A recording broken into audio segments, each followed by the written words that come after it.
What's good, everybody? I'm Akil. We are back, and technically we are still amid the tail end of this hardcore season early in the year. I'm going to be making this video that I have had on my mind since last summer, and since we're only reasonably removed from the Australian Open about a month ago, I'm going to be taking this time to possibly piss a lot of you off. Yeah, we're going to be ranking the Australian Open champions over the past decade, meaning the 2010s. I'm going to be making my list based off of form, dominance as far as sets lost, stuff of that nature, quality of opposition, and just eye test. Pretty standard stuff. So without further ado, let's hop into it. Coming in at number 10, we got 2018 Roger Federer. I don't think there's much dispute here, and I don't think I'm going to upset many people by putting 2018 Roger Federer at the number 10 spot. Being 36 years old and making a run to a Grand Slam title is impressive in and of itself, and the fact that Federer came into this tournament pretty much a solid favorite to take out the title at that age was spectacular coming off his 2017 season. As to how he actually played, though, it just felt like Federer did nothing out of his comfort zone, and he didn't really need to. He did just about enough to take home this title. He didn't drop a set en route to the final here, but watching that tournament, I remembered thinking that Fed looks like he's in cruise control, and much of the time that was the case. He didn't really go outside his comfort zone because he didn't need to. Much of the reason for that, I think, is because the draw opened up. Nobody really could push him, and as a result, I mean, his performance was clean, but I don't think it ever hit the highs that it did a year ago. And this was kind of reaffirmed when he played that final against Cilic. I know that the prospect of 20 slams really had him playing this match really tight, and even the way he played, I still think this match shouldn't have gone beyond 4 sets, but in the end it was a gritty effort to pull it out in the 5th, and in the end this tournament will be special and remembered for Federer hitting 20 here, becoming the first male player to hit 20 slams, as well as how ridiculously impressive it is to defend a slam at age 36. And tennis fans are always going to remember the image of this trophy ceremony. It's always going to be iconic, seeing Federer tear up, getting emotional after creating history yet again. But I feel for the majority, those are going to be the takeaways looking back at this tournament more than how Roger actually played. Moving on to number 9, I got 2015 Novak Djokovic. Get used to hearing Novak Djokovic's name on this list. The winningest player in this tournament's history and the player of the 2010s in general, Melbourne Park has served as a bit of a second home for Novak Djokovic.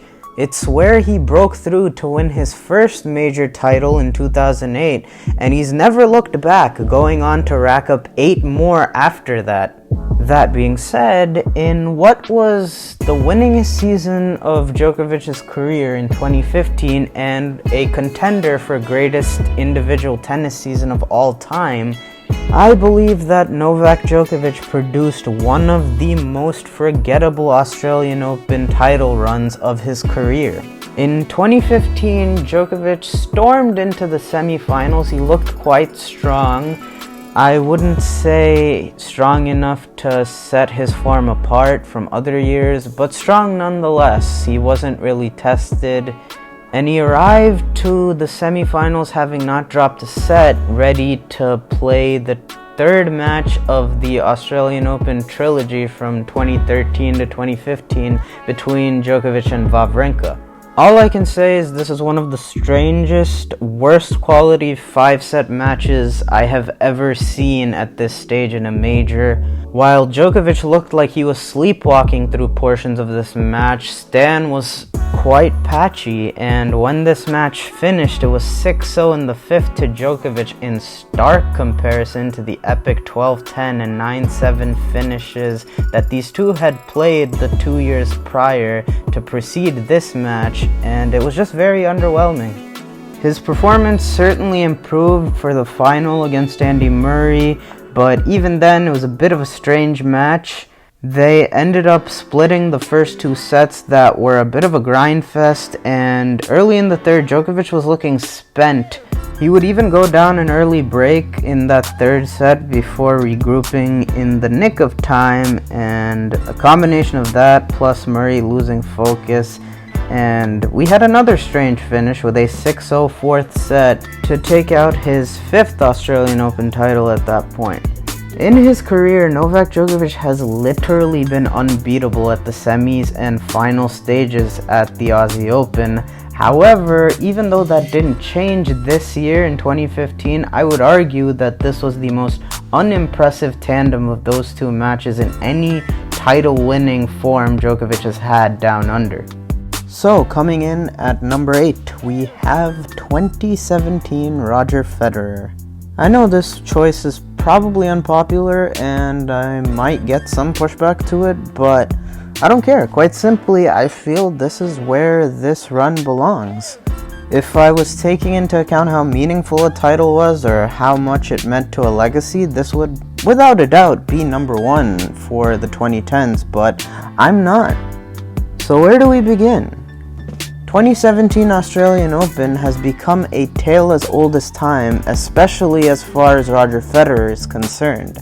In his first bit of match play since the 2016 Wimbledon, Roger Federer went through a gauntlet of Berdych, Nishikori, Misha Zverev, Stan Wawrinka, and finally his arch nemesis in Rafa Nadal from the third round on. It was a run that saw him get through 3 5-setters, and at age 35, coming off a 6-month-plus break, truly the stuff of legends.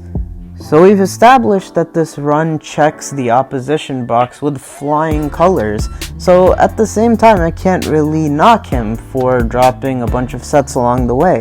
But the main reason this one is stuck at 8, it would have to be the inconsistency. Don't get me wrong, when his peak level was there in this tournament, it was stunning, it was unstoppable. Nobody was really touching him, and you saw it when he sustained it in matches like the Berdych match in the third round and Zverev quarterfinal. But in pretty much every other match along the way, he was quite patchy, and the final was pretty much a microcosm of that. You saw Federer reach a level in sets 1, 3, and 5 where he was really pretty much untouchable and didn't give Rafa much breathing room. Watching that match, it seemed like for the most part, Rafa was just trying to hang tough, look for dips, and it did end up happening in sets 2 and 4 where Federer kind of went off the rails at times. He was very errant at times in those sets, and that was kind of prevalent throughout this tournament. Taking into account the circumstances Federer had coming into this tournament, it's not really hard to understand why that was the case, and you can't really blame him for showing rust in that way, but it is definitely what keeps this run down at 8 for me, and the way Federer would end up looking at Indian Wells and Miami a couple months later showed me that there was still just a little bit of rust Fed needed to knock off at that 2017 Aussie Open. Occupying the 7th slot on this list, we have a run that shattered the mold in 2014 Stan Wawrinka. This victory at the 2014 Australian Open was the first of Stan's 3 slams and really established him as a contender over the next couple years at the majors. Stan's arc had been building here for the past year, going back to this same tournament in 2013, where out of nowhere seemingly he put up an all-time great display against the Aussie Open GOAT, none other than Novak Djokovic. It would end in heartbreak though, as Djokovic just eked out that round of 16 contest 12-10 in the 5th. Still though, Wawrinka continued to plug away throughout that year and got more and more consistent, almost beating Djokovic in New York that year as well, and even securing his maiden berth at the World Tour Finals. Still, despite all this improvement, you wouldn't have seen Wawrinka at the top of the list of favorites or contenders for this year's Aussie Open. He was just a dangerous floater to that point. He made his way to the quarters that year relatively effortlessly to set up a rematch with Djokovic, who was coming in as the 3-time defending champion and riding a 28-match win streak. It seemed like any hope of this rematch being a contest was extinguished when the Serb breezed through the opening set 6-2. As we know though, Stan had other ideas and flipped the match on its head, as he was able to take a 2-1 lead.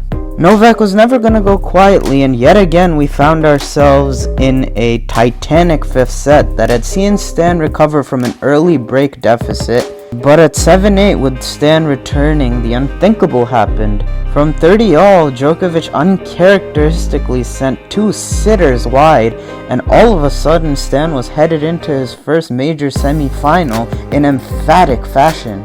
There was still work to be done though, as Wawrinka had to handle a still at the time very tough Tomas Berdych in the semis, and then was a heavy underdog against the world number 1 Rafa Nadal, who, let alone winning a match, he hadn't even won a set against at that point.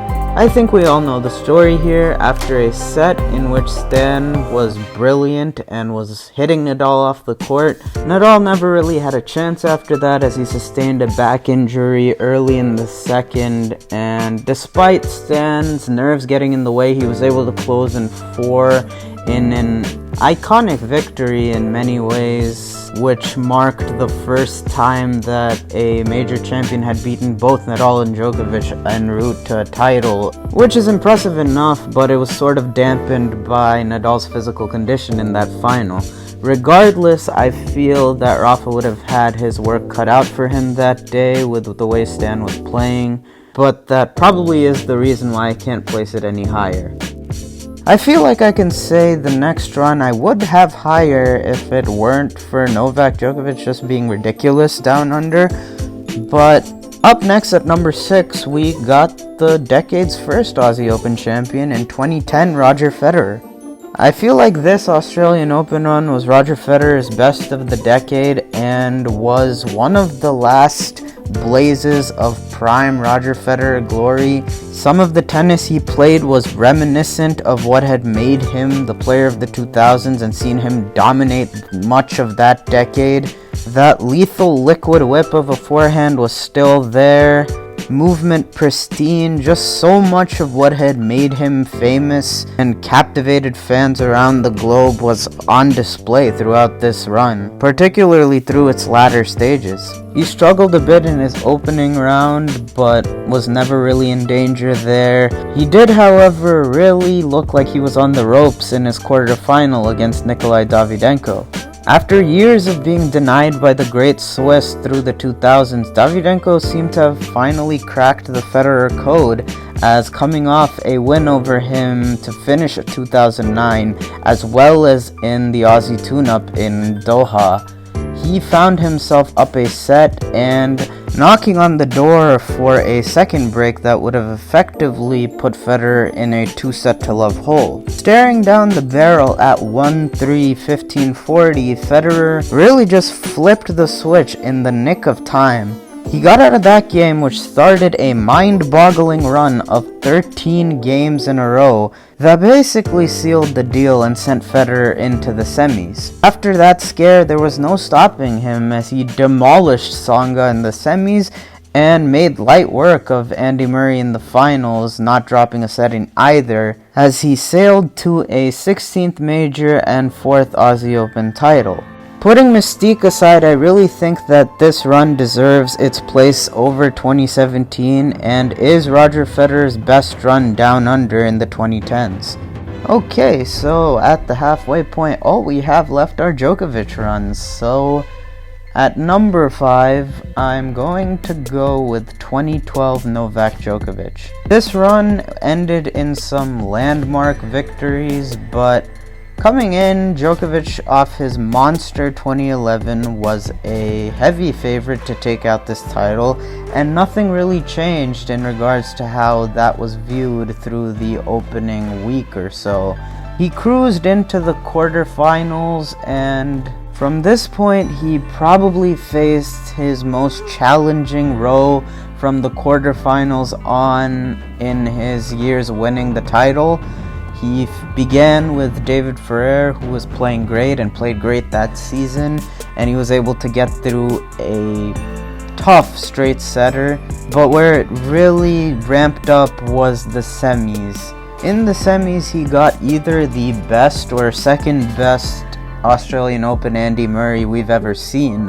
Under the coaching of Ivan Lendl, he beefed up his forehand, and the guy that would prove to be Djokovic's biggest punching bag at the Australian Open for once was just not going away in this match. Murray even took a 2-1 lead and twice was as close as 1 point away from serving for this match in the 5th set. As we've been accustomed to over the years though, Djokovic fearlessly saved both of them and would go on to close the match in the next game in a match that spanned a little under 5 hours. Everyone knows of the final. It transcended tennis. It was the third straight major final that would be played between Nadal and Djokovic, and even though Novak had dominated Rafa over the past year, it was a new season and Rafa was coming in some of the best form of his career really at the Aussie Open, and he had the advantage of having an extra day of rest going into this final after Novak's marathon semi. The question was posed immediately when Nadal took a physical first set, and of course that question would be answered emphatically as Djokovic played himself into form through the match, and it looked like this was going to be 4 sets. If not for one of the greatest clutch holds of all time from Love 40 at 3-4, it probably would have been, but Nadal was able to eke out the 4th in a tiebreak on sheer willpower and looked to be the fresher of the two physically as they headed for a deciding 5th. After getting an early break advantage in the 5th, God, it's going to be hard recounting this, at 4-2, 30-15 with the momentum steadily in Nadal's favor, he missed a gimme pass which seemed to breathe life into Novak. Djokovic made him pay, immediately breaking back in that game, and despite heavy resistance from the Spaniard, was able to get the decisive break at 5-all. In a pressure-packed final game, Djokovic was able to just get over the finish line and drive the stake into Nadal fans' hearts all over the world. The final spanned a little under 6 hours, and with the exertions of Djokovic at the tail end of this tournament, it's one of the most impressive physical feats in this sport. Form-wise, he did look a little sluggish through portions at the tail end of this tournament, but I just can't ignore the physical and mental toughness he displayed in this tournament, and doing it up against the competition in the form they were up against, it was just remarkable. I really wrestled with where to place this next run. I had it as low as number 6 initially in my list, but I'm feeling pretty comfortable of where it is now. So without further ado, at number 4, we got 2019 Novak Djokovic. I honestly feel that it's rare that you've seen the big three, for their standards at least, play all-time great tennis in this later stage of their careers, their second primes per se. This tournament, however, is most definitely one of those times, and to me is without a doubt Djokovic's best tournament of his 30s. After a slump that had seen him relinquish his beloved Australian Open title, Djokovic was back in 2019 as the best player in the world yet again and poised to reclaim his throne. He would do exactly that, pretty much sweeping aside anyone in his path. There was a brief scare for all of about 15 minutes against Medvedev in the 4th round, but he got through that, and from that point on, he was pretty much unstoppable. He then mowed through Nishikori for about a set and a half, and then mauled Luca Pui before ultimately putting in perhaps his greatest finals performance of his career. Similarly, Rafa Nadal had marched through the other side of the draw and hadn't even dropped a set, but pretty much from the first ball, Djokovic was in control, he was zoned in, and on the other side of the net, Nadal was the polar opposite, and Djokovic was all over him immediately. I do feel this is Nadal's worst slam final of his career by some distance, but he seriously never had an opening. Djokovic was giving him nothing, and it probably wouldn't have mattered what Nadal brought to the table in that final. It probably wouldn't have mattered what anybody brought to the table in that final. He was just untouchable. In what ended as a 6-3, 6-2, 6-3 beatdown, Djokovic finished with a stat line of 34 winners and 9 unforced errors. That kind of form is just mind-boggling, and even though a run that I was wrestling with ranking over this one in 2012 had the clear competition edge on this one, he was just way too sharp at the end of this tournament. It's crazy to think that there are 3 spots that I have above 2019 after how I just gushed over his performance at the tail end of that tournament, but here we are. At number 3, I got 2013 Novak Djokovic. I loved watching him at this tournament when it happened, and my feelings really haven't changed to this day. Djokovic started 2013 in Australia with a bang. He was on fire. He dismissed pretty much everyone in his path on his way to the round of 16, which is where we arrive at the aforementioned classic between Djokovic and Wawrinka. It's not like Stan was taking advantage of a lackluster Novak. He was just in one of those insane ball-bashing zones. Those the likes of Verdasco at the Aussie Open in 2009, or pretty much any other time Stan has gotten hot.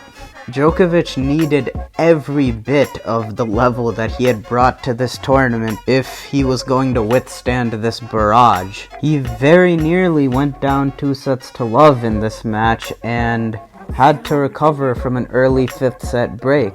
It wasn't just the trademark Djokovic clutchness showing through though. He was getting these bombs Stan was throwing at him back with interest. He was playing exceptional. It's probably the best early round match I've ever seen in my time watching this sport. After another match exceeding the 5-hour mark for the second consecutive year and one of the best match points of all time, Djokovic had survived what would be his biggest scare at that year's tournament.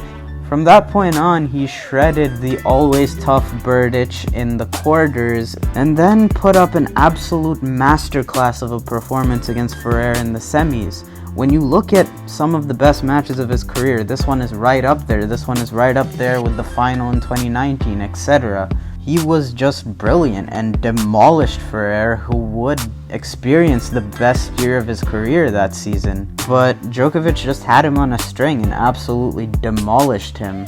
In the final, he had Murray, who was probably in his best form at the Australian Open in his career, and while Novak came out a bit sloppy and went down a set, he'd settle in after the second and he rolled from that point on. He was excellent through the second half of this match and he would cruise to a record 4th Australian Open title at the time. It was just a very clean fortnight out of Djokovic. He put in a couple of flawless displays while also passing a monster test against Wawrinka. At the end of the day, I really had no hesitation putting this tournament up this high. Okay, so now let's fast forward 3 years. Djokovic has come off the best season of his career, and after another scary performance in Doha, looks like he's getting even better in 2016. And so we arrive at the 2016 Australian Open, where we get what is my choice for number 2 on this list. If you remember how low I was on the 2015 Australian Open run by Djokovic, this is the run that gave a much better representation of how good Djokovic was in that year and a half, where he dominated tennis like it's never been before. It's really only the clunker that he threw in against Simone in the 4th round that keeps this one out of contention for number 1 in my opinion. Yes, he was horrible in that match, but what preceded it and what he followed it up with in particular was pretty much nothing short of invincible. He breezed through a then perennial top 10 Nishikori, and then in the semis put up a performance for the ages. Roger Federer had been Djokovic's main rival over the past 2 years or so, and he'd played him tough in several slam finals, and when they matched up in the semi, a rout certainly wasn't expected, but here we were after a little under an hour where Djokovic led 2 sets to love to the tune of 6-1, 6-2. A beatdown like this against Federer in a major had seemed foreign pretty much, and while it was one thing to absolutely eviscerate a slumping Nadal by the same score in Doha, Federer had seemed to be in decent form coming into this match. In fact, he would pull out all the stops to sneak in a set in the 3rd, but the outcome was never in doubt, and Djokovic would race into the final where yet again Andy Murray was waiting. And similarly, the outcome was never in doubt, as was becoming habitual to Djokovic. He dished out a breadstick to one of his biggest rivals and closed Murray out in straights. I've always strongly held the belief that 2011 Djokovic was the best form of his life, even if 2015 to early 2016 put up better numbers. But late 2015 and especially early 2016 is probably the only time I've ever had some doubt in that assessment, and the end of this Australian Open is certainly a reason why. But speaking of 2011 Novak Djokovic, that leaves room for only one, and you guessed it, occupying that top spot is indeed 2011 Novak Djokovic. I never really had any doubts with my 10 and my 1 spot. It was probably the easiest to think of off the top of my head, and I mean, yeah, this is where the guy put us on notice. This is where the birth of a legend occurred. He arrived at Melbourne a new man. The forehand was more potent and consistent. The serve was all of a sudden an asset instead of a liability, coming off a year where he'd served more double faults than aces. The perfect tennis playing machine had been unveiled here, and he would lay waste to pretty much anything in his path. Djokovic dropped 1 set the whole tournament, but was always 1 step ahead, and he absolutely destroyed some quality opposition in the 4th round. He beat down Nico Almagro, who was still a fringe top 10 player, followed by another rout of Thomas Berdych in the quarters. Neither managed a set, and each was given either a bagel or a breadstick. 2 in Berdych's case. He probably faced his sternest test in the semis against Federer, who had finished 2010 red hot and seemed poised to repeat in Australia after Nadal's exit in the quarters. However, he ran into a buzzsaw. Despite it being straight sets, it was still very tightly contested and was quite high quality, but Djokovic came up with the goods at the right time and was, quite frankly, just in some of the form of his life. The year was 2011, so if things got tight, most probably they were going in Novak Djokovic's favor. The final, however, was a totally different story. It was one-way traffic all the way, and it saw Djokovic match up with Murray for the first of their Australian Open matchups and finals. Poor guy didn't even know what was about to come to him over the coming years at the hands of Nole. You truly hate to see it. But I've always thought that 2011 Novak Djokovic was the scariest tennis player I have ever seen, and this is where it all began, and was one of the many peaks in that year. He was about as close to flawless as you can get. But that will do it as far as my rankings of the 2010's Aussie Open champions. I'm sure many of you have a different list than mine, so feel free to drop yours in the comments below. Please like, comment, and sub if you enjoyed the video. Thanks for watching, and I am out.